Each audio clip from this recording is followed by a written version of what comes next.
Hey, what's going on everyone?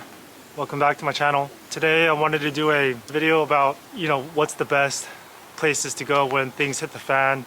Obviously, a lot of people recommend being away from the cities. My ideas and my thoughts are going to be a little bit controversial, partly on purpose, so maybe I can sort of get some feedback. My preferred place for now is in the upper west coast. I do understand that there's a lot of people that highly disagrees with me with, for example, the Pacific Northwest. But if you look at the topographical map, Seattle and Portland, that whole area is basically a, sort of a UFC octagon, right? And if things were to really hit the fan and an entity was to take charge of that area, it's going to be the good guys versus the bad guys inside an octagon.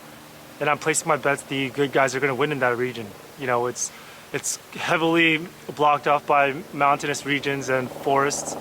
And I think that when they duke it out, the good guys are going to win in that region. So unlike other people's views where they're choosing to be, absolutely rural, where they're the only log cabin in the mountains and think that that's going to be safe, I would much prefer to be in a suburban region, because suburban regions generally have an overweight of families, and these families won't be taking chances or would want to risk doing anything where it would jeopardize their families and whatnot. So I think the risk of, let's say, shady stuff happening is going to be quite lower than cities, right? When we saw any crisis, like almost any crisis, the aid usually just funneled straight into the cities. They didn't go to rural areas or anything like that.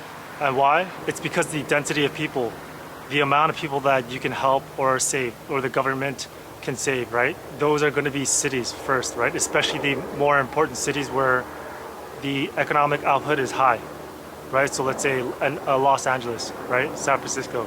The issue is that you're going to have to really balance on how far away from the city you are going to be, but also how close, right? When it comes to shipments regarding food and water. If you're self-sufficient, then obviously maybe this wouldn't have that much of an impact. But when I saw food or anything that came overseas, right, it went to the ports, right? Particularly the ports in the West Coast. And then they went everywhere else. So keep that in mind if you're not a person that's well adapted to self-sufficient methods for water and food, and or figuring out ways to get, self-sufficiency in water and food.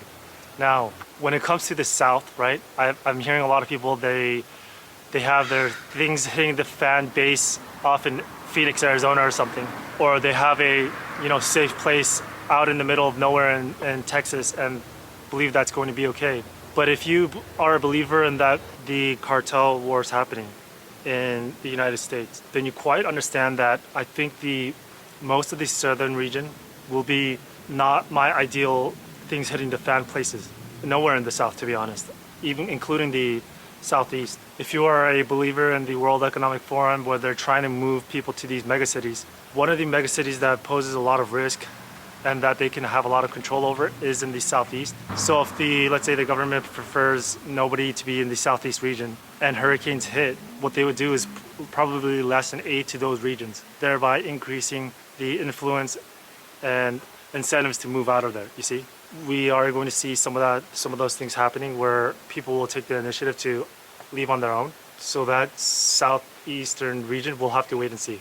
I'm not entirely convinced that some of those regions are going to be the best things hitting the fan, but we'll see. Other places that people are talking about that I think are good areas is the Northeast region, New England, right?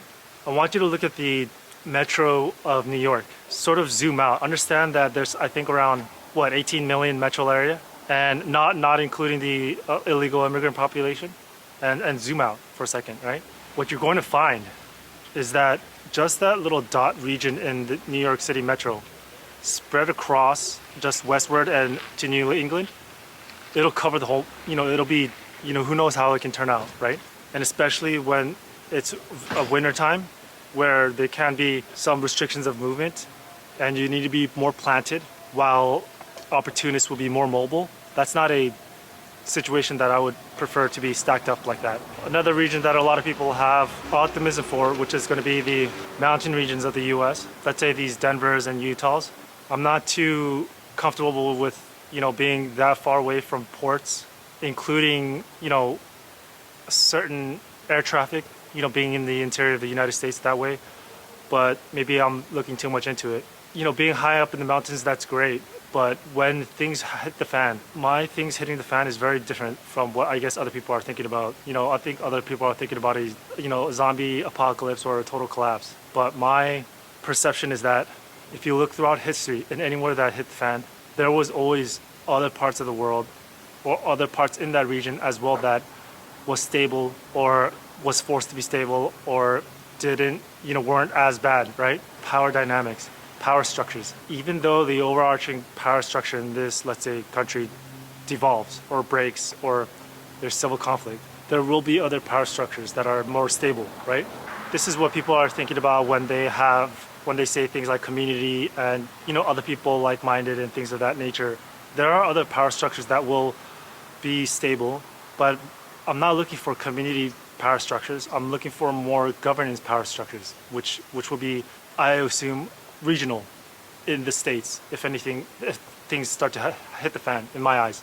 A lot of these other regions, for example, the interior, the central, the mountain, let's say if they have wide open space, terrain, but the economic might of those areas maybe not as strong, right? Those are some of the things the way I'm thinking about things. And the other really good place in my eyes, yeah, it is the Midwest, but I'm going more upper Midwest, close towards the Canadian border. If you look at the Midwest, especially the metro areas, especially the cities, even the cities that seem small or doesn't have a lot going on, or people think that it doesn't have a lot going on, it seems that criminal activity, whether correctly reported or not, is just, I didn't feel that there was good control, but maybe I could be wrong. If I was in the Midwest, I would definitely be looking towards upper Wisconsin, upper Michigan, not even upper Ohio. I wouldn't. Other places such as Ohio and Indiana, I'm not quite certain. What people have to understand with wide open spaces is that, think about a criminal and them driving. How many different cities and areas can they target within a day's drive? And remember, the gas prices in the Midwest are most likely going to be the most, affordable, it appears, right? When you choose a place of that sort where there's harsh winter, for example, you're basically choosing a base, and that's going to be a sort of a, non-movable, maybe non-mobile, right? People might sort of wonder if I'm, thinking California is a good place for things hitting the fan. If you are sort of close to the coast, I would much rather take my chances in the San Diego coast, even the Los Angeles coast and San Francisco coast, rather than being too, wide open space, because off the coast, you can just go off one coast of the West Coast, end up in another coast, right, with the boat. And pretty much that gives you access to car, boat, plane, right? Because clear weather, clear skies, private plane, commercial plane, a lot of options for flights, right? So I think that my preferred, overall things hitting the fan is the West Coast, but upper West Coast especially, right? Now, everyone's to each their own from, especially where they're familiar with. I believe I'll leave this here at this video, and we'll maybe have a lot of disagreements and discussions. But on another video, we'll get into more deeper depths when it comes to supply, when it comes to where oil supply will go hit first and refuel rather than, somewhere else that people think, a lot of these ideas where it goes too rural I'm not quite sure if it's a good idea. There's a book by an Argentinian where he wrote about what happened when Argentina hit the fan. And he talked about how dangerous and some of the most gruesome stuff happened in rural areas. So go Google it up. Argentina Things Hitting the Fan book. It's a PDF format, so it's free. It's not something that you have to pay for. You'll get a sense, as I do another video, this will be like part 1. I'll do maybe part 2 or 3 of how I'm looking at things hitting the fan. I'm not seeing it as, run away into a wide open space and that's going to be okay, and I'm going to hunker down because I have all the stuff in my underground base, a whole basement full of supplies, and thinking that that's going to be good. It's good to have it, but I would much prefer a much more mobile strategy, because throughout history there was never a time where you hit the fan and staying in one place was just good. When other places where things were hitting the fan, other places were not.